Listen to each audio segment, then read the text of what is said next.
bonsoir, il est 19h50, dans 22 minutes, ce sera le coup d'envoi de cette finale de la Coupe des Coupes.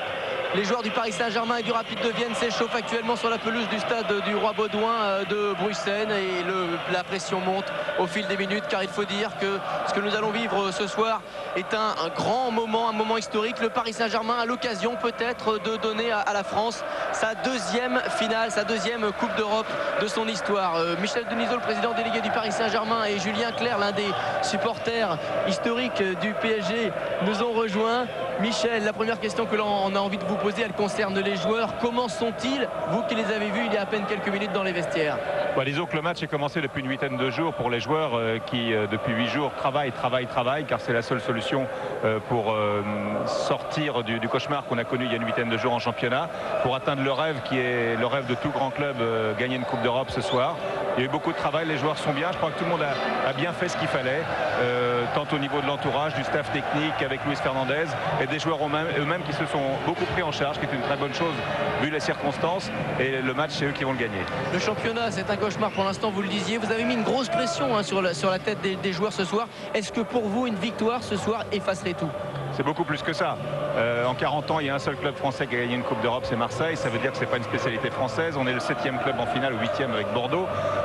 Ça veut dire que c'est très très difficile et que gagner une Coupe d'Europe, sans sous-estimer le championnat, et j'applaudirai des deux mains le champion de cette année, puisque c'était notre objectif, on l'atteindra peut-être pas. Je veux dire, un champion, il y en a un tous les ans, une Coupe de France, il y en a une tous les ans. C'est formidable, mais une Coupe d'Europe, c'est au-delà de tout ça. Donc il ne s'agit pas de racheter la saison avec la Coupe d'Europe. C'est entrer dans l'histoire du football européen et puis c'est progresser constamment comme on le fait depuis 5 ans au PSG. C'est au-delà de tout ça. Alors ce qu'on attend avec impatience, Michel, c'est bien entendu la composition de l'équipe du Paris Saint-Germain. Thierry Roland et Jean-Michel Larquet, bonsoir. Bonsoir Hervé, bonsoir à tous. Thierry, on savait qu'il y avait 19 joueurs du Paris Saint-Germain qui étaient en stage avec le PSG. Maintenant, on connaît les heureux élus, les 16 qui sont sur la feuille. Exactement, oui, ils étaient 19 à être partis en stage à Hendaye chez Serge Blanco. Ils ne sont plus que 16 qui seront sur la feuille de match. 11 vont jouer. Et finalement, Luis Fernandez a fait son choix. Jean-Michel, c'est Alou, c'est Mahé et c'est Cobos qui vont regarder le match des tribunes. Oui, puisque Luis Fernandez possédait tous les titulaires, tous les joueurs, aucun blessé. Une équipe du Paris Saint-Germain traditionnelle avec un attaquant de pointe, Patrice Loco, et 2 buteurs derrière lui que seront Djorkaeff et Rai. Beaucoup de monde donc au milieu de terrain. Il restera à savoir si Le Guen et Roche joueront en défense centrale ou si Le Guen jouera sur le côté. Cela, c'est la tactique qui en décidera. C'est aussi la position des joueurs du Rapide de Vienne qui en décidera. Voilà donc les remplaçants: Nouma, Dieng, Liasser, mais aussi Dutruel et César Deli Valdez, Julio César Deli Valdez, qui aurait pu être sur le terrain. Michel Denisot, la composition, vous venez de la voir, vous ne l'avez pas découverte bien entendu. Elle vous plaît, cette composition concoctée par Luis? Oui, c'est toujours difficile pour ceux qui n'en font pas partie, mais je crois que Luis a fait le meilleur choix et il l'a fait en son âme et conscience après avoir observé le groupe pendant 8 jours. Je crois que cette composition satisfait aussi les joueurs, évidemment ceux qui ne jouent pas peut-être un petit peu moins, mais il y a un grand esprit de solidarité qui anime tout ce groupe, et je crois que ceux qui sont sur le banc ou voire dans les tribunes sont à 100% dans le match aussi, tout simplement. On les voit, les joueurs là en train de se recueillir juste avant la partie. Merci Michel, on espère vous retrouver avec de la joie à la fin de la partie. Alors les joueurs ce soir seront soutenus par des dizaines de milliers de supporters qui ont été répartis dans le stade. Les Viennois sont à ma droite, ils sont tous de vert vêtus, vert et blanc c'est les couleurs du Rapide de Vienne, et puis le Paris Saint-Germain est du côté gauche, du côté droit de l'écran en fait, avec Pascal Pro qui se trouve devant ce que l'on peut appeler ce soir le COP du PSG. Oui, bonsoir Hervé, une ambiance magnifique. Ils sont environ 15 000 supporters parisiens à être arrivés dans le milieu d'après-midi à Bruxelles, et tout s'est bien passé. Nous allons voir des images que nous avons tournées cet après-midi en ville.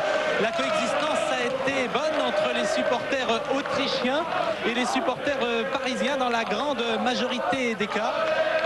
Néanmoins, il y a ce soir une soixantaine d'arrestations à regretter. Et Jean-François Domergue, qui est le directeur administratif du Paris Saint-Germain, nous a rejoint. Alors, est-ce que vous avez des éléments d'information, Jean-François, sur ces 60 supporters qui ont été arrêtés? Non, on n'a aucun élément d'information, si ce n'est que ça doit être certainement des supporters indépendants qui sont venus seuls à Bruxelles avec tous les risques que ça encourt. Alors les supporters qui sont venus en groupe, c'est vous qui vous en occupez, c'est le Paris Saint-Germain qui a organisé le déplacement. De quelle manière? Nous avons organisé un déplacement représentant à peu près 150 bus au départ de Paris ce matin. Vous voyez, ils sont installés en tribune, ils ont déjà démarré leurs animations. Je crois qu'il faut tirer un grand coup de chapeau à toute l'équipe qui a pu travailler avec moi sur cette organisation qui a été très lourde en logistique, et à nos 56 wards qui sont là aussi ce soir pour les encadrer. Merci Jean-François. Michel Denisot vient de courir au vestiaire car le coup d'envoi de ce Paris Saint-Germain Rapide de Vienne, c'est dans 20 minutes exactement, 20h15 le coup d'envoi. Et vous savez qu'au Paris Saint-Germain, il y a également beaucoup de supporters célèbres. Julien Clerc en est un. Julien, lorsqu'on suit le Paris Saint-Germain depuis de longues années comme ça, c'est une apothéose, une finale de Coupe des Coupes. Qu'est-ce que l'on ressent exactement? Écoutez, d'abord on ressent de la fierté. Bonsoir à tous. Je crois que cette accession à la finale, d'abord c'est une réussite pour le club qui en 5 ans, donc je crois que les objectifs sont atteints déjà. Et puis je crois que c'est symbolique, évidemment ça sera magnifique pour tous les fans du club. Mais je crois que si c'est symbolique pour le football français. Depuis dans les 2 ou 3 dernières années, les efforts, je crois, je dis ça en tant que spectateur assidu du football, les efforts qui ont été faits par tout le monde dans le football français commencent à payer. Il ne faut pas oublier Bordeaux. Nous avons 2 équipes françaises en finale de Coupe d'Europe. Ça veut dire quelque chose. Avant, les Français serraient les fesses un peu quand ils rencontraient les grands ténors européens. Et je crois que plus ça ira, plus ce sera les autres maintenant qui se feront du mouron quand ils rencontreront les équipes françaises. Alors, Julien, pour que les supporters français ce soir et parisiens fassent la fête, il va falloir se débarrasser de cette équipe du Rapide de Vienne. Et Thierry Roland, on peut dire que ce ne sera pas une mince affaire. Non, ça ne sera pas une mince affaire. Hervé, vous avez parfaitement raison de le signaler, car le Rapide de Vienne, d'abord, si cette équipe est en finale, c'est que c'est une bonne équipe et elle a éliminé des ténors européens, et notamment en demi-finale, Jean-Michel Le Feyenoord. Oui, mais avant cela, bien en 16e de finale, après avoir éliminé les Roumains de Ploesti, au tour suivant, ils ont été battus 2-0 à Lisbonne face au Sporting, mais ils vont retourner la situation à la toute dernière minute avec ce but de Trifon. Ivanov 2-0, il y aura une prolongation et Stumpf mais aussi Janker durant la prolongation marqueront. Donc large victoire 4-0 face au Sporting du Portugal. En quart de finale, les Autrichiens s'imposent 1-0 face au Dynamo de Moscou avec un but de Stumpf. Au match retour, les joueurs de Vienne s'imposeront largement 3-0 et en demi à Rotterdam face au Feyenoord, eh bien Janker va répondre au penalty de Ronald Koeman, et au match retour ils vont faire exploser l'équipe du Feyenoord de 3-0 avec notamment un but de l'inévitable Stumpf. Alors en ce qui concerne le Paris Saint-Germain, le parcours a été presque un sans faute, une seule défaite. Nous allons voir ce parcours qui a commencé à l'automne sur un petit terrain de Norvège à une centaine de kilomètres d'Oslo, à Molde. Il faut un but de Le Guen pour remettre Paris dans le sens de la marche. Puis c'est le double affrontement contre le Celtic de Glasgow à Celtic Park. C'est le meilleur match de Paris avec notamment 2 buts de Loco, victoire 3-0. Au retour, un seul but de Loco, mais c'est suffisant au Parc des Princes face à une équipe complètement défensive. Et qualification pour les quarts de finale où s'affrontent les 2 favoris. D'abord à Parme où Stoïkov marque, victoire de Parme 1-0. Puis au Parc où le Paris Saint-Germain se qualifie 3-1 avec un but de Loco. Demi-finale contre le Deportivo La Corogne, but splendide de Djorkaeff en Espagne, victoire 1-0 et également victoire 1-0 au Parc grâce à un nouveau but de Loco, ce qui permet au Paris Saint-Germain d'être en finale aujourd'hui à Bruxelles contre le Rapide de Vienne pour la 36e finale d'une Coupe des Coupes. Et coup d'envoi de cette finale dans 12 minutes exactement maintenant. Rapide de Vienne contre le Paris Saint-Germain sous les yeux du ministre des Sports Guy Dru. Les joueurs du Paris Saint-Germain qui vivent reclus depuis presque une semaine, aucun contact avec la presse. Ce sont les joueurs qui ont souhaité rester tranquilles entre eux, mais ils ont accepté la présence exceptionnelle et exclusive d'un de nos caméramans, Pascal Pro. Oui, les joueurs du Paris Saint-Germain sont arrivés lundi ici dans la capitale belge à Bruxelles. Alors comment se sont-ils préparés? Nous allons le savoir avec ces images de Stéphane Demestre. Voici des images insolites, exceptionnelles au cœur de l'événement. Il est 20h lundi soir sur l'autoroute du Nord. Il y a quelques minutes, les joueurs ont achevé l'entraînement au Parc des Princes. Michel Denisot prend des photos au programme lecture, télévision, mais également arrêt-buffet. Avant que la nuit ne tombe, Rail se restaure dans une station-service. Le voyage dure 4 heures et parfois la belote aussi. Comme un lundi, la journée s'achève par une séance de massage. Il est 1h du matin. Pendant ce temps, Yannick Noah bavarde avec Luis Fernandez et Michel Denisot. Il a gagné une finale internationale, la Coupe Davis. Il communique son expérience. Deuxième pellicule pour Denisot. Hier, mardi, journée de transition, après le voyage et avant le jour du match. Une balade le matin et un entraînement le soir marquent la journée. Ceci n'est pas la Coupe des Coupes, mais la cafetière du petit déjeuner. Il est 9 h ce matin. Daniel Bravo et Vincent Guérin sont les premiers levés. Ils découvrent le message des anciens joueurs du PSG, tous derrière le club de la capitale. Patrice Loco soigne son pied gauche, séance pédicure. Rai, le Brésilien solitaire dans sa chambre, regarde la télé. Désormais, chacun à leur manière, les joueurs du PSG entrent dans leur finale. Il pleut ce matin sur Bruxelles. Fournier, Guérin et Colletter se dégourdissent les jambes autour de l'hôtel. Dernier déjeuner avant le match de ce soir, il est 12h30. Au menu crudité, sol grillé accompagné de riz ou de purée, fromage plus fruits. À la même heure, Michel Denisot est au micro d'RTL, où il est l'invité fil rouge du journal. Il est bientôt 14 h. À l'heure de la sieste, Daniel Bravo ne trouve pas le sommeil. Le plus ancien des joueurs du Paris Saint-Germain, au club depuis 1989, prépare le match de sa vie. Ainsi vont les joueurs parisiens, concentrés, déterminés, motivés. Voici des images formidables au moment où nous saluons l'arrivée d'Étienne Moujotte dans le stade du Roi Baudouin. Alors Jean-Michel Moutier est avec nous, le directeur sportif du Paris Saint-Germain. Il y a deux manières de préparer une Coupe d'Europe. Soit on ouvre les portes, c'est l'ambiance colonie de vacances, soit on fait une préparation recluse, cloîtrée. C'est ce qu'a fait le Paris Saint-Germain. Alors pourquoi ? Bah écoutez, je crois que c'est un choix des joueurs. Ils avaient envie de faire l'union sacrée pour cette rencontre, de faire le vide et surtout de se souder. Et je crois qu'il faut respecter leur choix avant tout. Merci Jean-Michel. Pascal, ouais, vous disiez qu'il y a deux manières de préparer une finale. Eh bien, les Autrichiens, eux, ils ont opté pour la colonie de vacances. Ils ne sont arrivés qu'hier dans la capitale belge et on les a vus particulièrement décontractés aussi bien à l'hôtel qu'à l'entraînement, avec une séance hier absolument décontractée sous le regard débonnaire d'Ernst Dokupil, qui est un petit peu le gourou sympathique du Rapid de Vienne, c'est l'entraîneur. Et puis il faut savoir qu'un joueur que vous allez voir dans un instant, c'est Dietmar Kobauer, le brun. Là, il s'est marié ce week-end à 3 jours de la finale et les dirigeants ont estimé que ce n'était vraiment pas un problème. Et on a vu hier également le président avec une veste bleue échanger quelques ballons avec les soigneurs et les adjoints de Dokupil. Puis les joueurs ont pu discuter en toute simplicité avec leurs épouses, leurs enfants venus à l'entraînement. Pas de pression donc, en apparence en tout cas, parce que maintenant à 13 minutes du coup d'envoi, ça doit être un petit peu plus chaud dans le vestiaire du Rapid de Vienne. Les atouts du Rapid de Vienne, c'est le gardien Konsel, l'un des meilleurs spécialistes du monde, et puis un attaquant qu'on connaît peu, il est allemand, il s'appelle Carsten Janker. Vous allez voir sa tête, j'espère que vous ne la verrez pas trop durant la rencontre.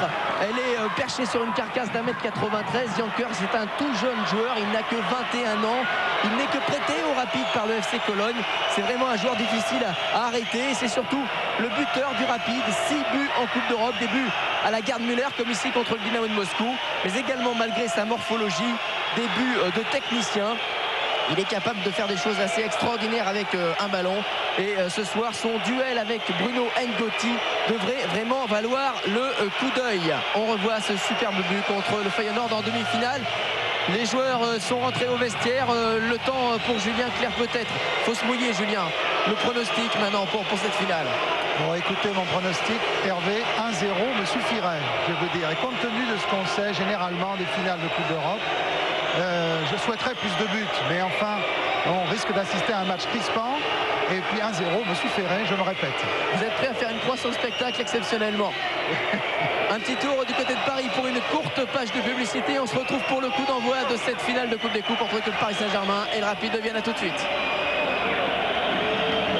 Le coup d'envoi de cette partie entre le Rapid de Vienne et le Paris Saint-Germain. Nous avons le temps, Pascal Pro peut-être, alors que les joueurs sont au vestiaire, de parler de Luis Fernandez que vous avez rencontré hier. Oui, et deux mots également sur le terrain pour vous dire que l'ambiance monte, des chants parisiens qui se font de plus en plus forts. Ça se passe à quelques pas de nous, devant la tribune, devant le COP du Paris Saint-Germain. Alors Luis Fernandez effectivement a donné sa dernière conférence de presse comme entraîneur du Paris Saint-Germain. On voit les images et nous allons écouter comment il voit cette rencontre. Bienvenue à la conférence de presse de M. Fernandez, entraîneur du PSG. Après les matchs face à Parme et face à la Corogne, on pouvait éventuellement être vraiment considérés comme des favoris. Et c'est vrai que bon, dans notre parcours depuis ces grands rendez-vous, on a quand même, en championnat, on a eu quand même des petits ratés. Et aujourd'hui, je pense que dans les conditions, dans le match, dans lequel le match va se dérouler, je crois qu'il n'y a pas de favori. Voilà, Luis Fernandez qui deviendra peut-être ce soir le premier entraîneur français à décrocher une Coupe d'Europe avec un club français, puisqu'il faut se souvenir que seul l'OM pour l'instant a remporté la Coupe d'Europe, c'était la Ligue des Champions, mais l'entraîneur des Marseillais était belge, c'était Raymond Goethals. Voilà, dans 5 minutes maintenant le coup d'envoi, les joueurs ne vont pas tarder à faire leur apparition sur le terrain. Thierry et Jean-Michel, alors que l'on aperçoit le père de Youri Djorkaeff qui est dans les vestiaires avec également Enrico Macias. Eh ben Thierry, Jean-Michel, ça va être à vous pour la rentrée des 22 acteurs. Merci Hervé, oui, et on peut dire aussi que Raymond Goethals, c'est le plus français des Belges. Il l'a prouvé à maintes et maintes reprises. Avant de commencer et rentrer dans le vif du sujet, une très bonne nouvelle puisque l'équipe de France cadet, les moins de 16 ans, Jean-Michel, a gagné sa place pour la finale du championnat d'Europe de cette catégorie d'âge, et ça c'est un superbe résultat. Oui, ils avaient eu des difficultés contre l'Air en quart de finale en s'imposant au tir au but, mais là ils ont gagné 1-0 contre Israël et ils disputeront leur finale samedi à Vienne contre le Portugal. Voici l'entrée des équipes sous la direction de Pierluigi Peretto, un arbitre italien qui disputait là sa première finale de Coupe d'Europe, et un arbitre italien, Thierry, qui rappelle de bons souvenirs français puisqu'il était l'arbitre du dernier Roumanie-France à Bucarest. Il avait même arbitré un France-Suède de Coupe du Monde au Parc. C'est un arbitre qui donc semble porter bonheur au football français. Il sera assisté de 2 juges de touche italiens, messieurs Noccoletti et Manfredini. Une triplette italienne pour cette 36e finale de la Coupe d'Europe des vainqueurs de coupe. Alors que le Rapide de Vienne, on ne l'a pas dit encore, a déjà disputé une finale de Coupe européenne. Il y a eu un long passage à vide du club autrichien, presque la faillite, et Kaltenbrunner, l'ancien joueur de Nice, en est devenu le président. Et c'est sans doute pour ça qu'il échangeait quelques balles à l'entraînement avec ses joueurs hier. Il y a un seul survivant du côté du Rapide de Vienne de cette dernière, alors que Gilbert Bécaud est venu là. Pas très bien de fumer dans un stade de football, c'est pas un bon exemple pour les sportifs, monsieur Bécaud. C'est le gardien de but Concel. On revoit, mais pour ceux qui sont entrés de leur travail, on revoit la composition de l'équipe du Paris Saint-Germain. Thierry vous l'a dit, Kobos, Mahé et Alou ne sont pas sur la feuille de match. Une équipe du Paris Saint-Germain où il y aura un seul véritable attaquant de pointe. Beaucoup de monde au milieu de terrain. Ngoti, comme vous l'a dit Hervé Matou, sera sans doute au marquage de Carsten et Yanker. Mais en tout cas, une équipe de Paris Saint-Germain au grand complet. Il faudra toutes ses forces pour s'imposer. Et Luis Fernandez sur le banc de touche pourra faire éventuellement appel à Oumar Dieng, Pascal Nouma, Francis Liasser ou Julio César, Deli Valdés. Autant de joueurs qui ont déjà disputé des matchs de Coupe d'Europe. Du côté du Rapide de Vienne, et bien là aussi pratiquement, c'est en tout cas exactement la même équipe qui s'est imposée largement 3-0 face au Feyenoord de Rotterdam. Un seul absent, c'est le Tchèque Roman Pivarnik. Il a disparu depuis le match aller, légèrement le match aller de demi-finale, légèrement blessé, et il y avait une incertitude. Elle concernait Stouff. Il est bien là, Stouff. Attention, ils joueront avec deux attaquants redoutables, Stouff et Yanker. Et sur le banc de touche, si Stouff venait à voir sa contracture se réveiller, eh bien ce serait Sergueï Mandreko avec un Luis Fernandez étonnamment décontracté sur le banc de touche du Paris Saint-Germain. Voilà, les deux équipes ont choisi leur camp. Pendant que je commentais la composition de l'équipe, je ne sais pas qui a gagné le toss, si c'est Bernard Lama ou si c'est Concel, le gardien de but. D'ailleurs, c'est assez étonnant puisque ce sont les deux gardiens de but qui sont capitaines, en sachant que Concel a été élu meilleur joueur autrichien de la saison. Oui, Concel qui est également le gardien de but de la sélection autrichienne. Il compte 25 sélections en équipe nationale et espérons qu'on ne le verra pas trop brillant ce soir, car on sait qu'un gardien de ce type peut gagner un match à lui tout seul, mais il est vrai que c'est aussi le cas de Bernard Lama de l'autre côté. Ce sont donc les joueurs du Rapide de Vienne avec un maillot qui peut-être aussi peut rappeler de bons souvenirs, qui ressemble au maillot du Celtic de Glasgow que les Parisiens avaient rencontré en 8e de finale avec le succès que l'on sait. Ce sont donc les Autrichiens qui vont donner le coup d'envoi lorsque M. Peretto, l'arbitre de la rencontre, jugera que l'heure est venue, car à l'UEFA, eh bien, on commence à l'heure.